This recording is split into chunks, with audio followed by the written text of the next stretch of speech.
Halo guys, Assalamualaikum warahmatullahi wabarakatuh. Perkenalkan, nama saya Husnul Fatihah.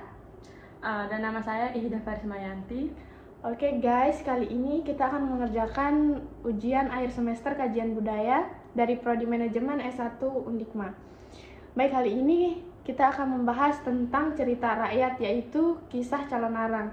Mungkin di sini kalian tidak asing mendengar apa itu kisah dari calon arang. Setiap daerah di Indonesia memiliki cerita rakyat.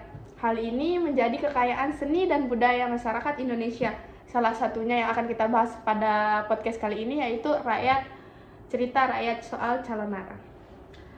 Cerita rakyat yang mungkin populer didengar dan dibaca mengenai Sang Kuryang yang merupakan cerita rakyat dari Jawa Barat, legenda Keong Mas, cerita rakyat dari Jawa Timur, dan kisah Rara Jonggrang.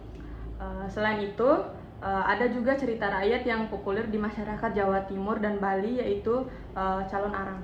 Ya, cerita rakyat calon arang yang akan kita bahas pada kali ini. Berikut kita akan menceritakan gimana sih cerita calon arang ini.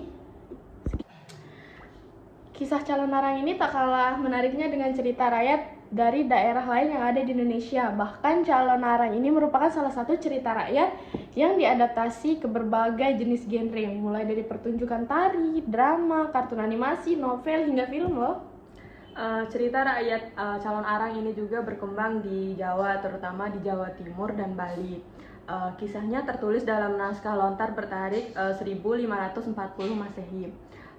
Dalam tradisi Bali, kisah calon arang dipertahankan dalam grup atau geguritan, yaitu tradisi lisan yang dihidupkan dari mulut ke mulut. Lalu bagaimana sih kisah calon arang ini? Terus pesan apa sih yang bisa kita petik dari cerita rakyat calon arang? Bagaimana sosok calon arang dikisahkan dalam sebuah novel yang diadaptasi juga oleh Pramudia Ananta Toer. Berikut cerita lebih lengkap atau lebih terdalam dari calon arang ini. Pada zaman dahulu diceritakan bahwa calon arang ini adalah seorang janda penguasa ilmu hitam yang sering merusak hasil panen para petani dan menyebabkan datangnya penyakit. Ia mempunyai seorang putri yang sangat cantik bernama Dyah Ayu Ratna Manggali, yang ternyata meskipun cantik tidak dapat mendapatkan seorang suami atau susah mendapatkan suami atau pasangan karena orang-orang takut pada ibunya yang memiliki ilmu hitam. Karena kesulitan yang dihadapi putrinya, calon arang marah dan ia pun berniat membalas dendam dengan menculik seorang gadis muda. Gadis tersebut ia bawa ke sebuah kuil untuk dikorbankan kepada Dewi Durga. Hari berikutnya banjir besar melanda desa tersebut dan banyak orang meninggal dunia. Berbagai macam penyakit pun muncul. Setelah itu, raja yang berkuasa yaitu Raja Airlangga mengetahui hal tersebut, kemudian meminta bantuan penasehatnya, yaitu Empu Baradah. Untuk mengatasi masalah ini, Empu Baradah mengirimkan seorang muridnya bernama Empu Bahula untuk dinikahkan kepada Dyah Ratna Manggali. Keduanya menikah besar-besaran dengan pesta yang berlangsung 7 hari 7 malam, guys. Bayangkan 7 hari 7 malam, dan keadaan pun kembali normal setelah melakukan pernikahan tersebut. Calon arang mempunyai sebuah buku yang berisi ilmu-ilmu sihir.